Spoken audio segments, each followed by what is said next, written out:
Hello, everyone. We are live right now. Thank you all for attending another edition of the Open Masterclass by DB Services. I'm Douglas Bello, and today we have a very special guest, Nathan Harvey from DORA. Hello, Nathan. How are you? Hi, Douglas. See you today. Thank you for joining with us. Nathan is a developer advocate from the Google and leader of the DORA community. Um, and today we will talk about how DORA Metrics can help organizations drive software delivery with performance. Nathan, feel free to introduce yourself, and the stage is yours. All right. Thank you so much, Douglas. And thank you to everyone for joining us today. As Douglas said, my name is Nathan Harvey, and I lead up a program at Google Cloud called DORA. DORA is a research program that's been running for over a decade now. And this research program really seeks to help teams improve their software delivery performance and improve all of their technical capabilities. I just want to make sure that you can see my screen now. Can you see that? There we go. I see it now myself. So we must be good. All right. Well, thank you so much, Douglas. I'm really happy to be here today and to chat with this community. And I want to start as a way of introducing Dora by asking a question.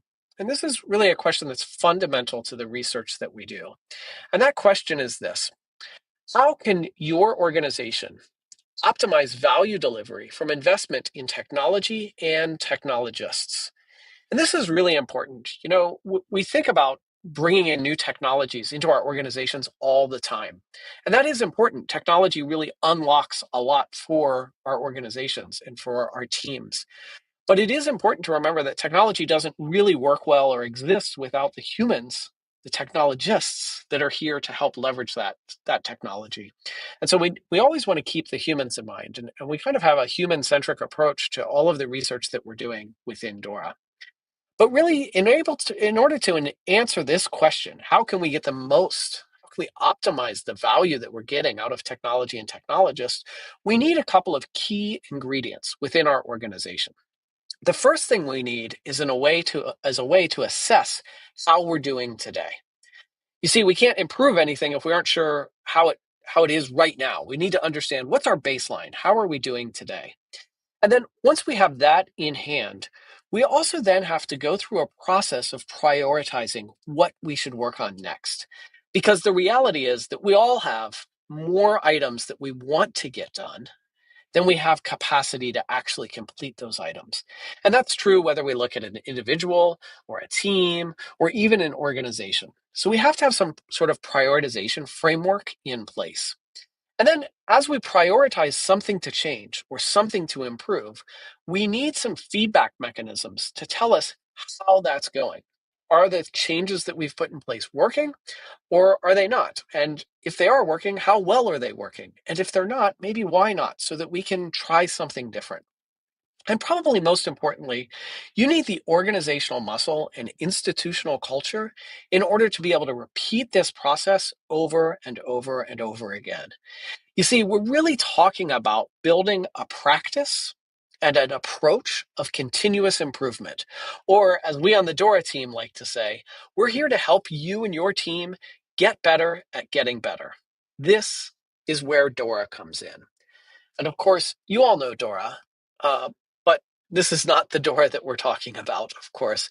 We're talking about a different DORA today. Maybe you know this one, the Digital Operational Resilience Act. This is another DORA, but not the one that we're here to talk about today. No, rather, we're here to talk about this DORA. This, in fact, is the DORA that we're looking for. For more than a decade, this research program has evolved far beyond its DevOps roots. It provides a scientifically validated framework for understanding and improving how we build and deliver software, which is critical for any organization aiming for high performance, especially in the context of things like platform engineering, generative AI, cloud adoption. The way that DORA runs its research is primarily through a giant survey that we run around the world every year. And as it turns out, right now, today, our survey for 2025 is open.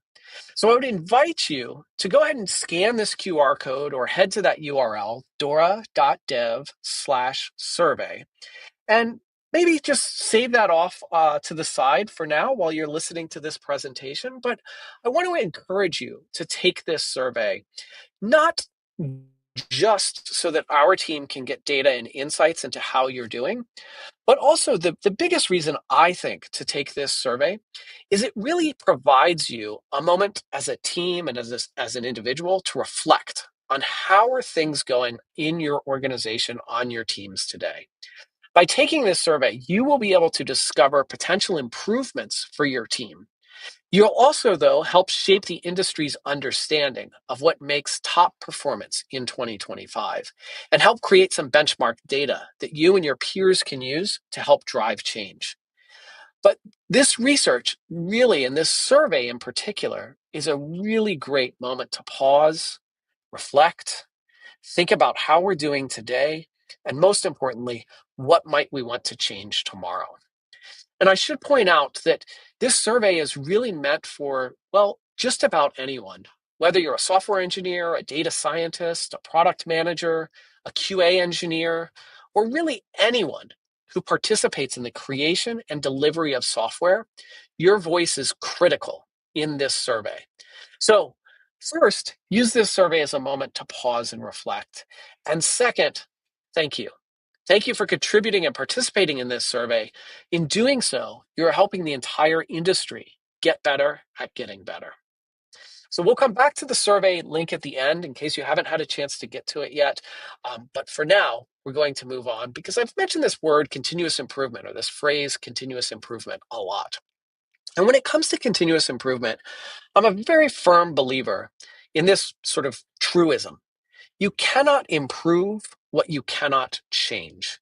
You know, just before we started, Douglas and I were talking about SLOs, service level objectives, and reliability. You know, if you want to improve the reliability of a system, you can't do that by leaving the system alone. You have to change the system to improve its reliability. So whether it's reliability that you want to improve or features that you want to ship to your customer, scalability that you want to enable, maybe even sustainability of the applications that you're running, you can't improve any of those things if you cannot change those applications.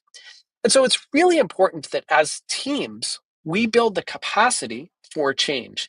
And hopefully across our team and across our organizations, we're able to accelerate change. Why? Well, of course, accelerating change enables innovation, but it also, change can sometimes be scary. You know, we're afraid sometimes to change things because, well, frankly, we've been burnt in the past. We've changed things and seen things go off the rails. Things go bad when we make changes. Maybe through a change, we introduce a bug, or maybe through a change, we introduce an outage or an incident on our production systems. But we really want to accelerate change so that we can build confidence in the changes that we're making. We also need to accelerate change so that we can navigate complexity and regulations that we're facing. Oh, hello, other DORA, the Digital Operational Resilience Act. This is introducing new complexity and new regulations that some organizations have to follow. We can't follow those regulations if we aren't able to change. And of course, by accelerating change, kind of maybe paradoxically, we can reduce failure rates and the amount of rework that we have to do. But remember, I said the first thing we need is as we go on this journey is a way to assess how we're doing today. And so that leaves us a big question. How do you measure change? How do you measure an ability or your team's ability or an application's ability to change?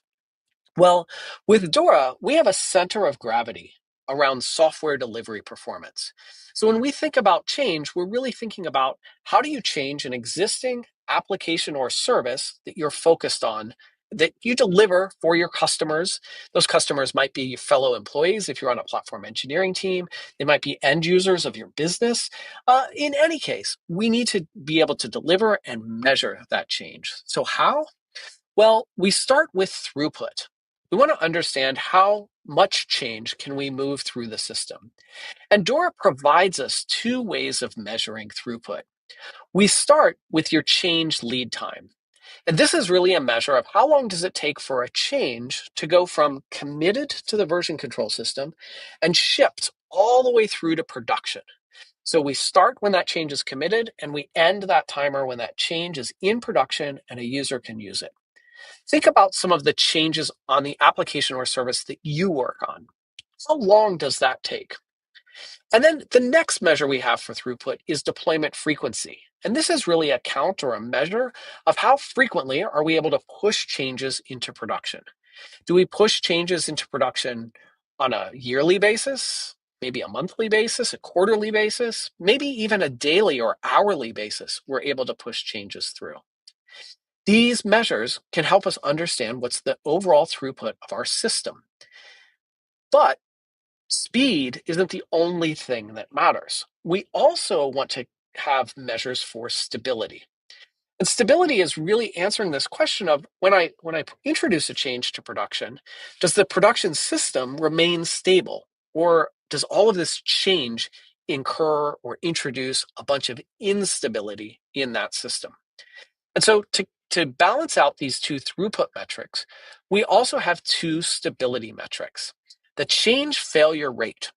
This is a measure of how many of those pushes that you made to production, those deployments that you made to production, caused an immediate response in a negative way. An immediate response like, oh my goodness, we have to roll back that change. Or we pushed forward a change and something went horribly wrong. We need to intervene. We have to get humans involved. We need to either roll back that change or maybe push forward a hot fix. This is something that was unexpected, but a failure happened nonetheless. Of course, we'd like that number, the change fail rate, to be 0%. But let's be honest, we live in the real world. Things break all the time. And so we just want to make sure that we have the right capabilities and the right experience to be able to encounter that change and recover from it. Which leads us to our last metric, the failed deployment recovery time. So when you do have one of those moments where you have to roll back a change or push forward a hot fix, how long does it take your system to recover from that bad deployment? And in this case, by system, I mean technology and technologists. It's not just the tools, not just the computers that fail, that recover from a failed deployment. It requires us, the humans, to help intervene and to guide that process. Now, taken together, these four metrics give us a really good view into how we're doing today. It allows us to see how our software delivery performance is. And in fact, these four measures can be used for any type of technology that you're delivering into a production environment, regardless of who the users are and regardless of what that technology stack looks like. So, some examples. This could be ways that you measure how change happens on your corporate website. Think about the static website or the front page, if you will, of your organization. How quickly are we able to deliver changes and what's the stability of those changes? But of course, it can get much more complex than that. Maybe you're a financial institution and you have a banking application that sits on a mobile phone.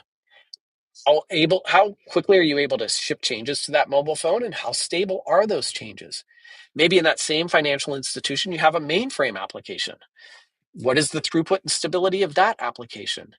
You see, you can use these measures for any type of technology that you're building, delivering, and operating for any type of customer.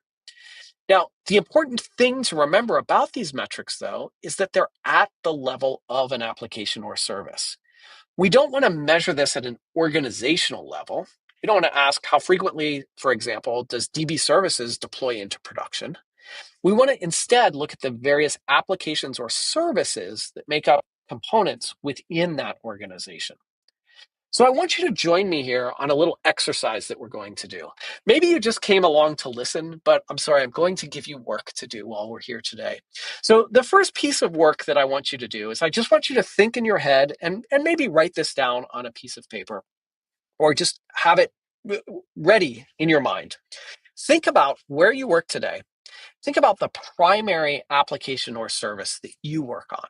Just one application or service. Regardless of your role, what is the application or service that you know best?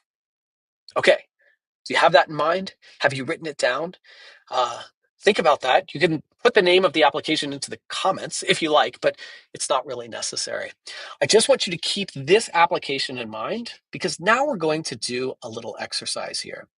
And I'm just going to switch which screen I'm sharing here. One second. Sorry. I know this is a little bit of an interrupt, but we're going to do it anyhow. All right. So now I'm sharing a different screen. Let's just make sure that you can see that. It's coming up now. Yes, here we go. I am on a website called DORA.dev. As you might imagine, this is where we share all of the information that we have and all of the research that we've done over the years. You can see that DORA is all about getting better at getting better. There's a couple of publications here, like our most recent report, The Impact of Generative AI in Software Development. But what we're going to do today is we're going to take the DORA quick check. So if you're on Dora.dev, and if you're not, I encourage you to go to Dora.dev now, scroll down and you can select the DORA quick check. Of course, you don't have to scroll down. It's also in the top menu item over here in the top right-hand corner, quick check. So I'm just going to go there. And here we see the DORA quick check. And together we're going to take this. So I want you to remember that application or service that you just put into your head. And I want you to answer some questions here. And I'm going to answer them along with you. So for the primary application or service that you work on, what is your lead time for changes? In other words, how long does it take for a change? That change could be a configuration change, it could be some code change. It doesn't matter what type of change, any type of change. But how long does it take to go from code committed to code successfully running in production? And just by way of example, I'll think of an application team that I used to be on. Now, this is not a team I'm on today. This was an application team that I worked on a few years ago. But in our team, we were practicing Scrum and we were doing 2-week iterations, and we would typically deploy changes at the end of each iteration. So in this case, our lead time for changes was somewhere between 1 week and 1 month. That's probably, that might be the same as your lead time for changes, but I don't know. You know your application. I want you to just go ahead and answer whichever number is appropriate there. Next up, we have our deployment frequency. So for the primary application or service that you work on, how often does your organization deploy code to production or release it to end users? And in the application that I mentioned earlier, as I mentioned that we were on 2-week iterations and we would release at the end of each of those 2-week sprints. And so again, my answer is going to be between, between once per week and once per month. Generally, we did deployments about twice a month. So that's my answer there. These are our two throughput metrics. Next up, we'll talk about our stability metrics. The first and the third question on our quick check is our change fail percentage.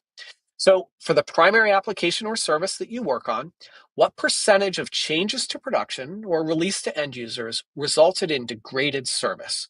As an example, they led to service impairment or a service outage, and this is important, and subsequently required remediation. For example, required a hot fix, a rollback, or a fix forward or a patch. And I want to point out that this is so important because I don't know if you do this. I've worked in places sometimes before where a release goes out with what we might call known issues or known bugs. We know this release isn't perfect. We've decided to ship it anyway. And we're going to fix some of those known issues or bugs in our next release. This is not a change fail. A change failure happens when you ship to production, something unexpected happens that requires you to take immediate action. You're going to require a hot fix or a fix forward or a patch or something along those lines. So what is the percentage of deployments over time that require that? I'll be honest with you, the team that I was working on, we would roll back or push forward a hot fix for about a third of our deployments. So I'm just going to set this to 33. I'm going to be very precise here. Close counts, though, of course, in these measures. And then finally, our last stability question is how long does it take to recover your failed deployment recovery time? And so again, I'll just read the question to you. For the primary application or service you work on, how long does it generally take to restore service? After a change to production or release to end users results in degraded service, for example, lead to a service impairment or service outage, and then subsequently requires remediation, again, a hot fix, a rollback, a fix forward, etc. So, how long does it typically take to recover? Well, we were rolling back about a third of the time. We got pretty good at that. Usually it took us less than a day, sometimes, usually maybe even less than an hour, or oftentimes less than an hour. But if I'm being honest, and of course I am being honest, sometimes it took a couple of hours to get that fully back to working. Okay, so now perhaps you've done this on your own, thinking about the application or service that you have. What I'd like to do next is we're just going to click view results and sort of see how did you end up. Now, if you're brave and feel like sharing, what I would love for you to do is copy the URL of this page and share it in the comments. Say, hey, in the comments of this webinar, I took the quick check. Here's the results that I had for my team. Now, we won't necessarily know anything about the application or what, but we'll be able to see sort of what your performance score was. And you can see for me, for the team that I used to work on, my performance is about a 5.7. Now comes a really interesting question.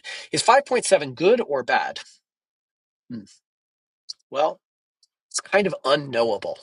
We can't say if 5.7 is good or bad because it's just the point in time. It's just a fact. This is what our performance looks like today.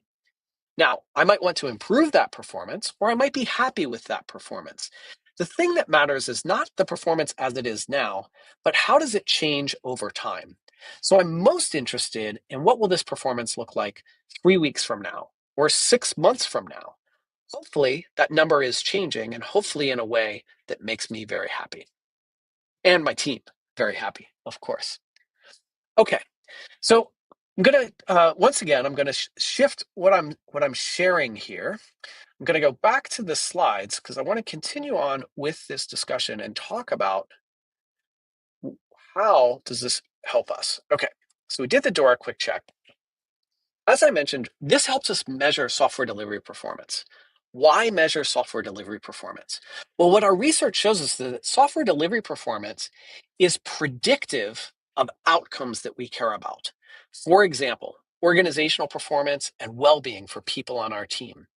In other words, our research shows that software delivery performance is a leading indicator for how well your organization is going to perform. Things like profit, customer satisfaction, revenue, and it's a leading indicator for the well-being of people on your team. And this is good. Well-being are things like job satisfaction and how productive do I feel in my job, and hopefully a reduction in the levels of burnout that I have. So I'm a happy, productive worker, and I'm enjoying the work that I do. That's what we want. But if software delivery performance predicts these things, maybe you can ask yourself this question. How would changing the unit of measure of those software delivery performance metrics impact those outcomes?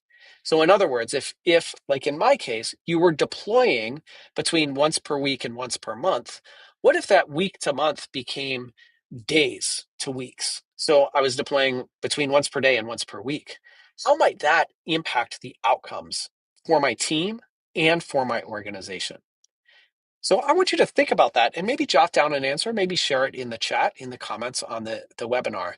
But just think about that for a moment. How would changing this unit of measure impact these outcomes? All right, I've given you a second to think about that. Let's continue on, because the other question that we have is, well, I want to improve that number. 5.7, I'm not happy with it. I'm not satisfied. I want that to be better. I want that to be a 5.8 or a 6.2. How do I get there? I don't get there by thinking really hard about software delivery performance metrics. Instead, I get there by improving the capabilities and conditions that I have on my team and within my organization. And the capabilities is a place where DORA does, again, additional sort of research. We look at things like a climate for learning, fast flow, and fast feedback. We find that as you improve these capabilities, your software delivery performance improves as well. So in other words, the software delivery performance metrics are lagging indicators for the capabilities and conditions that you have on your team and within your organization. So, in order to improve well being for members of your team, you might start by improving your ability to get fast feedback. And through that fast feedback, you'll see improvements to your software delivery performance, which might drive better well being, less burnout for the people on your team. So, again, one final exercise for you here with these metrics in mind and thinking about the entirety of your team, the cross functional teams that you work with, your organization. If you could change one thing tomorrow that would drive improvements to these metrics, what would that one thing be? Now, this is a great opportunity to share in the comments and in the chat. On my team, in order to improve these metrics, I think we should improve our, I don't know what is. That's up to you. That might be something like test automation. It might be something like your approval processes. I don't know. The reality is that it's probably different for you than it is for many other people that are watching this webinar. You see, it's important to take these metrics and this research and contextualize it, put it into your own context. So, DORA's research, again, looks into those capabilities and conditions. And in fact, we expand on them. We go a bit deeper than just these sort of high level categories of a climate for learning, fast flow, and fast feedback. And you can see some of those things here. For example, a climate for learning. What does that look like?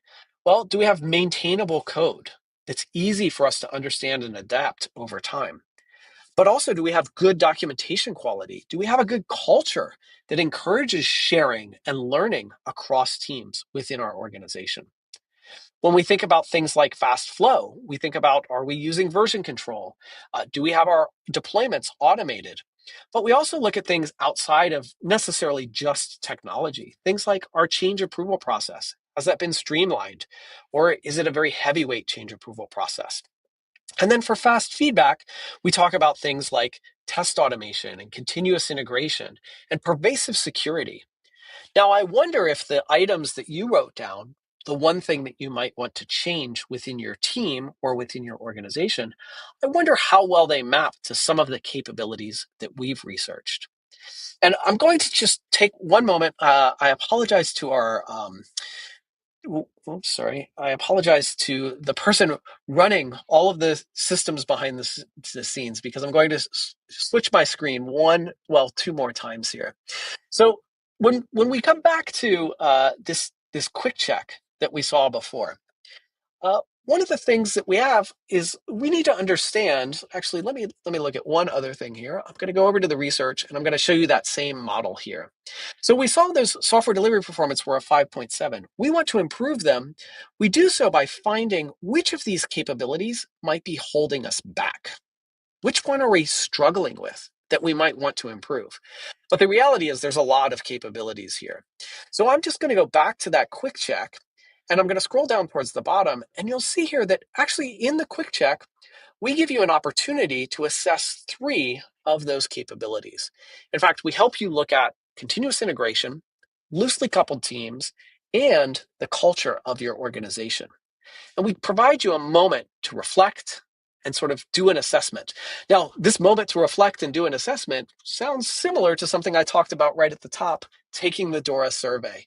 And in fact, these questions are taken directly from the DORA survey. And you'll see that we don't just ask, do you practice continuous integration? Yes or no? Because maybe we all have different interpretations of what that means. So instead, we try to get to the heart of what is continuous integration. What are the characteristics that make that up? And how are those going on your team or with the application that you work on? So, for example, we say code commits result in an automated build of the software. Do you disagree with that? Do you agree with that? Somewhere in the middle, where do you fall?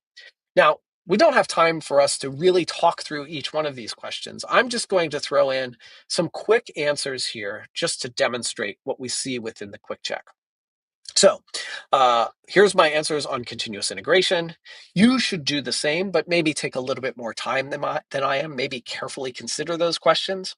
Let's look at loosely coupled teams. How are you doing there? On my team, we can make large scale changes to the design of our system without creating significant work for others. Yeah, I think that's kind of true. Again, I'm just going to throw in some random answers here. You should take a little bit more time and consideration with these questions. And then finally, organizational culture. On my team or within my organization, is information actively sought? Yeah. Messengers are not punished? Yeah. All of these things look pretty good. So again, throw in some random answers and we'll view the results. All right, now we're really getting somewhere. We can see by looking at this, we have a score for continuous integration, for loosely coupled teams, and for our generative organizational culture. And in fact, our continuous integration has the lowest score.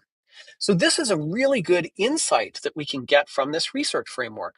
Hey, if we want to improve software delivery performance on my team, continuous integration and improving our continuous integration practices might be a good place to start.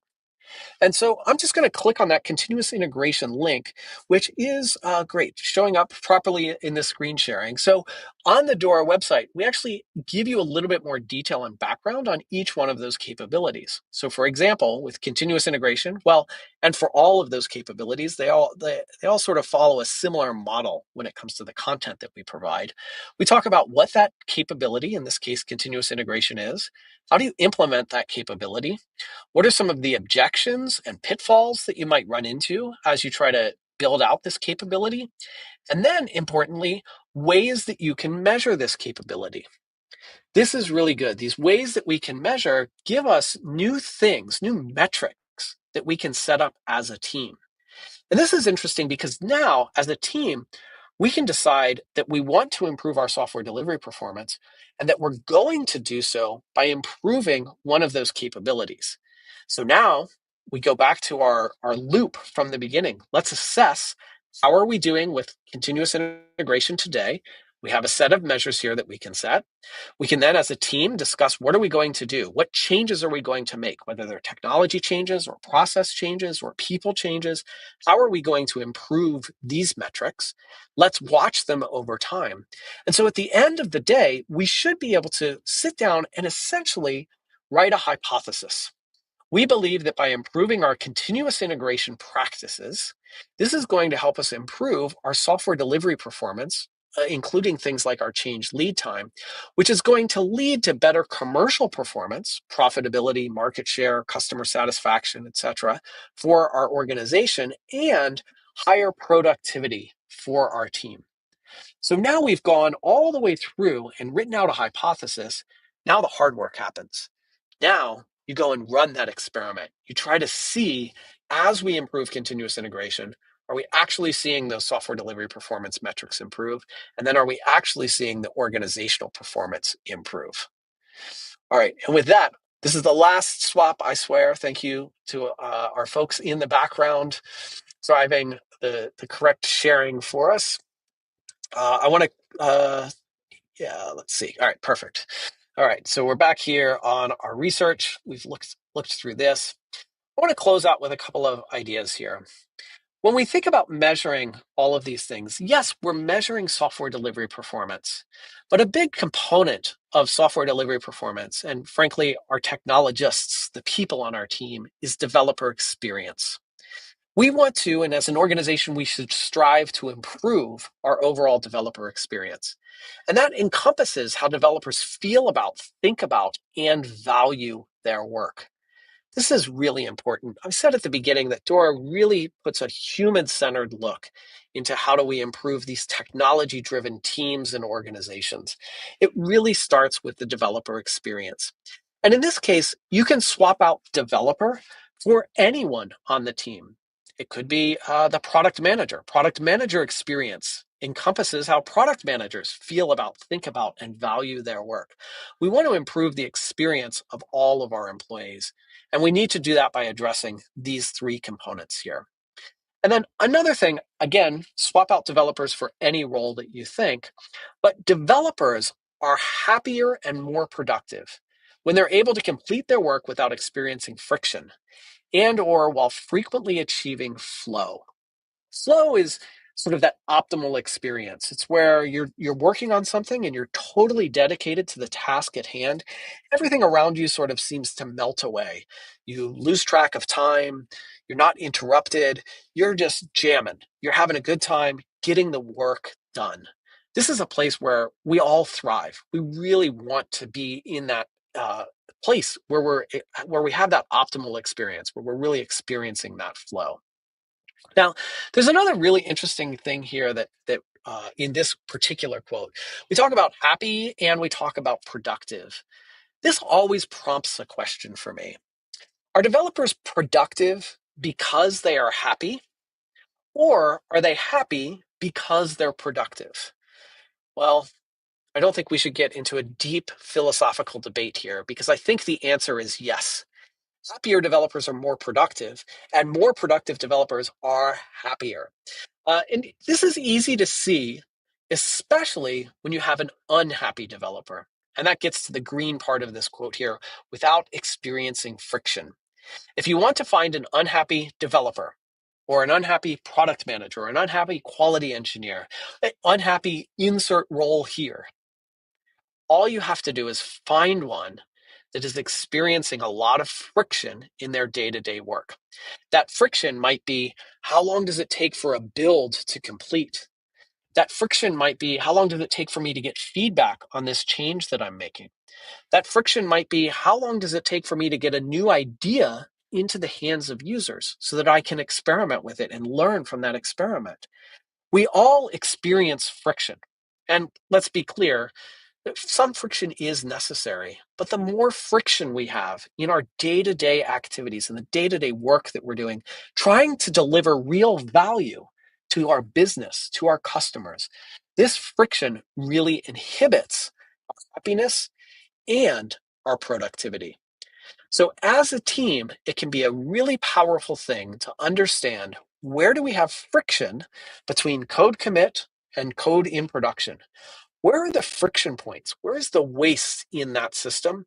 And as a team, let's make a commitment to go reduce or alleviate that waste and that friction. All right, we're coming up on time, and I want to make sure that we have some time for Q&A here at the end. So I want to close with a couple of thoughts. First, just a recap of some of the important insights and takeaways. DORA is a research program that is program and platform agnostic. It looks at how do technology-driven teams and organizations improve. Its center of gravity is around software delivery performance. And as such, it provides metrics for software delivery performance, a way for us to assess, how are we doing today with software delivery performance? And importantly, how does that change over time?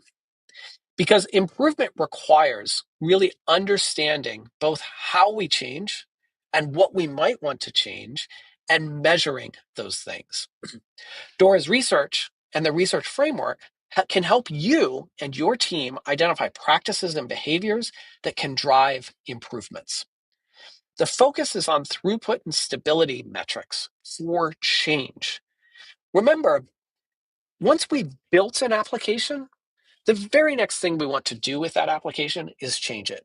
Because as soon as you put some new feature or functionality in front of a user, they have feedback on it. And they want to change something about how that application works. Our ability to respond to that and enable change really helps our users stay happy and helps our products improve. But change isn't just based on user feedback. As we said earlier, it might also be based on the reliability concerns that you have for this application. Maybe it's not reliable enough, and we need to improve that reliability. The only way we can do that is through change. Or maybe you want to decrease the carbon footprint that this particular application takes.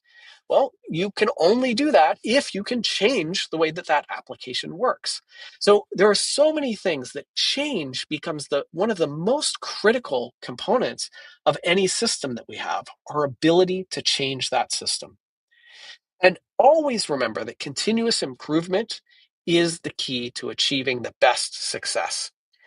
We don't flip a switch and improve everything overnight. Instead, what we need to have is that organizational muscle and institutional culture to allow us to take small steps every single day or every single week. We want to run small experiments, see how they go, and keep moving forward. But the thing to remember about continuous improvement, well, I'll get to that in a second. The other thing I want you to do is remember how our research works. With DORA, we go out into the world and we seek insights from as many teams and as many organizations as possible. We have insights from around the world in organizations of every shape and size. And after this webinar, we'll have insights from you, because remember, you're going to take the survey to provide us some of these insights. But the reality is that as we publish our findings, we're publishing findings that we see across this broad sampling of technology-driven teams and organizations. But you have a particular context. You work within one organization, working to support or to build or to manage or to deploy one or two or five or seven different services or applications. So our findings might not fit exactly within your context, but I encourage you to use our findings as your hypotheses for your next experiments. And we saw an example of that as we went through the quick check. DORA found that continuous improvement drives software delivery performance, which drives better well-being for the people on our team. Now test that. Test that hypothesis, or test that finding as a hypothesis within your own context. We improved continuous integration. What were the impacts on software delivery performance? What are the impacts on employee productivity or well-being, etc.? So please replicate our findings and share your lessons learned back with us. And this is the thing I wanted to remind you of about continuous improvement. I said at the beginning, you cannot improve what you cannot change. And that's important to remember. But I also want you to remember that as we're changing things, we're really experimenting. And it doesn't matter what type of experiments you're running, experimentation will always involve a mix of both victories and failures. But as long as you take lessons from those experiments and use them to drive what you're going to do next, these meaningful actions can mean that this failure or a victory, either way, it's a success because you've learned something. You're taking that lesson and you're carrying it forward, driving this practice and mindset of continuous improvement. But another thing that's really important to remember is you cannot do this alone. Each individual only has so much impact and force that they can provide within an organization. So you want to work together with your team and with other teams within your organization, and in fact, with other people from organizations outside of yours. And this is something that is really at the heart of DORA. And this is our DORA community. The DORA community is made up of thousands of practitioners and leaders and researchers just like yourself. And we come together regularly to share and learn from each other ways that this research is being put into practice. What are some of the real world pitfalls that people are running into? What are some of the real world successes people are having by taking lessons from this research program?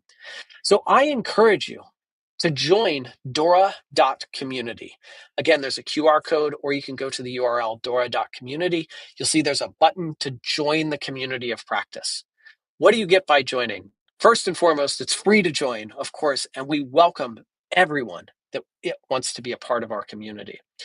On the community, we have a mailing list, so you can participate in asynchronous discussions, but we also get together regularly for virtual meetings and discussions. And in those virtual meetings, this is where real connection can happen. They're virtual, which enables people from around the world to participate. And we really love the diversity of opinions and experiences that we are able to bring together. This helps us all learn and improve together. Now, as a final thing before we go to Q&A, I want to remind you and encourage you to take this year's DORA survey. You can get there at dora.dev/survey or by scanning this QR code. Use this survey as a moment to reflect. Think about how are things going on your team. Think about which of the questions gave you insights into new things that you might want to try. Which of the questions in the survey are things that you're doing really well and want to keep doing? And I really encourage you to use this survey like this. In your team, within your organization, have every individual take the survey and then come together for a discussion. Maybe this is a discussion over lunch or a coffee. But ask questions about what was your experience like through the survey? Are there things that stood out to you that seemed like these are good opportunities for us to improve? Are there things that stood out to you that are going really well on our team and we want to continue doing those?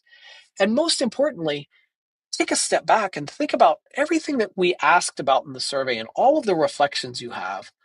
What's the one thing you want to try to do differently next week? Agree to that as a team and then go put that one thing into practice. Start your journey of continuous improvement, or rather, take the next step on your journey of continuous improvement. And that's what I have today. I want to say thank you so much. I'll just leave that survey QR code up for one more second in case you've not yet had a chance to scan it. But again, it's at dora.dev/survey. Go take a moment to reflect on how you and your team are doing. And with that, thank you so much for coming along. I want to stop sharing and we'll see what questions do we have. Douglas, do we have questions coming in from the audience? Yeah, first of all, thank you very much, Nathan. It's very nice insights. It's amazing to talk more with you about the DORA in engineering productivity. The first question, it's about the all guys talk about it, how to start using DORA. Yes, how to start measuring DORA metrics. This is a question that we get all the time. And I hope that you've gotten at least some insight into one way to start measuring those DORA metrics. That's with the quick check on dora.dev. Now, here's the thing. I think that oftentimes people see these metrics and they they recognize we're engineers. I'm an engineer. I want a lot of precision in any measure that I'm going to make. That quick check, like it was just a form and the answers weren't very precise between once a week and once a month. That's not a very precise answer. I want to know, are we talking about 17.5 business days or are we talking about 19 business days? Because clearly those two numbers are very different. The reality is, as you get started, I say that the best way to start is with a conversation. You don't need highly precise data to get started. You need to get a common understanding of where you are. And the best way to do that is either through the DORA Quick Check or through getting together and having a discussion with your team. So one of the things that I really like to do with teams is bring the team together and pull up the quick check and have a discussion through those four metrics and really ask, what is our change lead time? Douglas, you may think our change lead time is 3 days. And the way I experience it, it feels more like 2 weeks. Wow, there's some big differences there. Let's have a discussion around which is like closer to reality, but also why do we have such a mismatch in our lived experience? This again can help us start identifying places where we want to improve. Now, that's the way you start. Over time, you may find that no, I want more precise data. And many of these data can come directly from systems that we're working with. We have logs and telemetry that we can pull out of systems.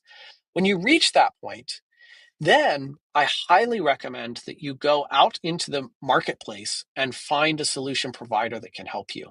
There are many commercial tools and open source tools that all work in this area of software engineering insights or software engineering intelligence. You can even find some of those tools on dora.dev. If you go to the resources page, we list some of the source available tools that can help you with measurements like this. But these tools all start with pre-built integrations into systems that you might already have in place.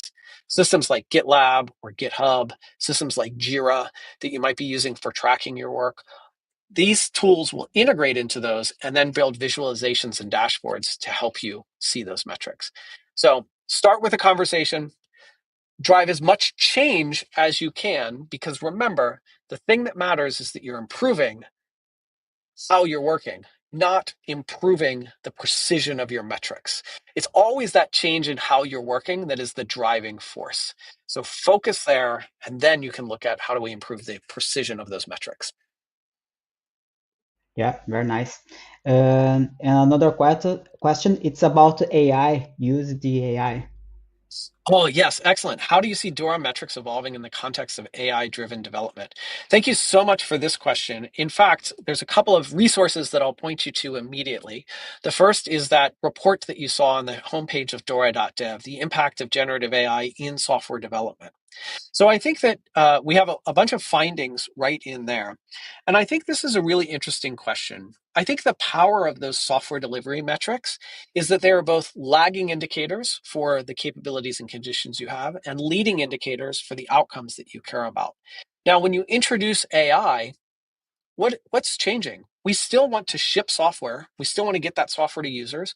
We want to get it there quickly and in a stable way, and we want to improve organizational performance. So I think those four software delivery performance metrics don't really need to change with AI, but we are certainly asking new questions as we bring in AI. As an example, as we bring in AI, how is AI impacting developer happiness or job satisfaction? How is it impacting burnout on our teams? These are very important questions and some that we've had a chance to dig into in our most recent research. And of course, these are areas that we're continuing to explore right now in the survey that you and your team are going to take later today. Very nice. And we have another question. Oh, very nice question. It's about the metrics we like NPS or churn, and use Yeah, DORA. Sylvia, really good question. How have we correlated the DORA metrics with other indicators like NPS and churn and so forth? Well, if we go back to that diagram that I shared with you, software delivery performance metrics predict organizational performance metrics. So, organizational performance might be things like NPS, your net promoter score for your applications. It might be things like churn, how many of your users are leaving, going away from your application.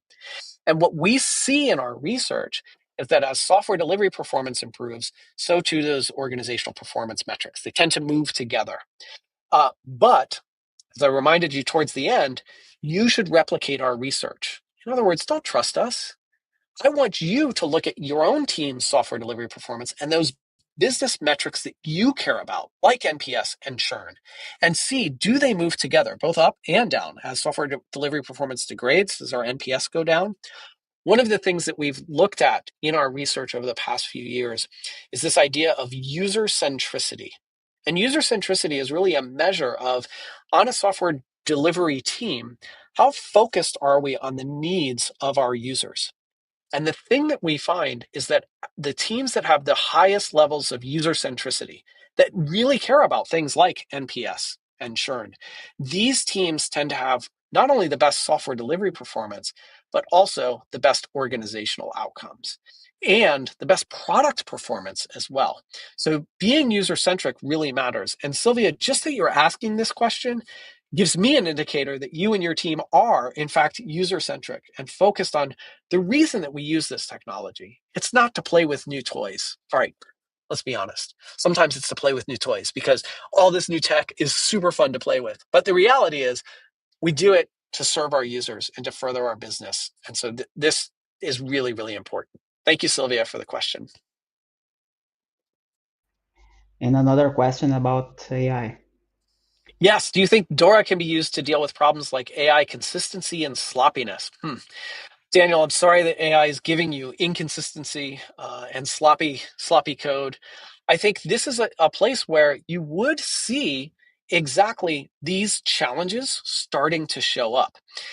In fact, what you might see is that as you adopt more AI, maybe your change lead times are starting to extend because you're getting less quality code. Or maybe your feedback cycles are starting to extend, get longer. In fact, in our research, one of the things that we found, and you can find this in that generative AI report, is that things like developer happiness and perceived productivity are improving, but actually software delivery performance appears to be suffering. Throughput goes down and stability drops off. Now, we don't know exactly why. given our research, but we do have a couple of hypotheses in the report. So I would encourage you to read that. And Daniel, yes, I think DORA can help us at least identify some of these issues if they are cropping up as we use AI or, frankly, any other new tool or practice on our team. Great, great. And the one question about the report for this year, Nathan. Yes. What did what way you expect for this year in the report? Yeah, it's a good question, and it's one of the challenges of being a researcher that really looks to what's happening in the industry. It's hard for us to make predictions. I don't want to predict anything until we've seen the data. That said, we of course have some ideas around what we might see based on just what we're looking for.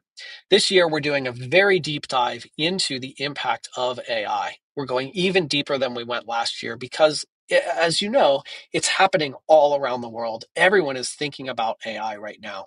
In fact, some of our early returns on the survey that we ask questions like, are you using AI in your daily work?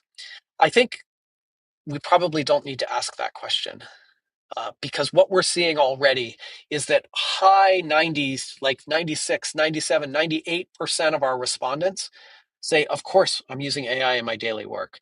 It's kind of like asking in a technology survey, are you using computers for your daily work?